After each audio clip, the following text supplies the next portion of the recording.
করলাম,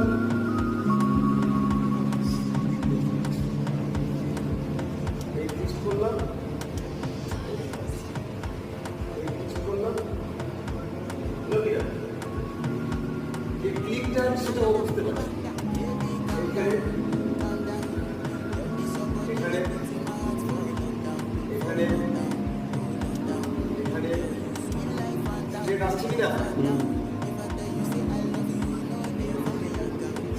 নিচের দিকে হাত আগের থেকে চেঞ্জ হয়েছে। হ্যাঁ নিচের দিকটা বেশি আছে।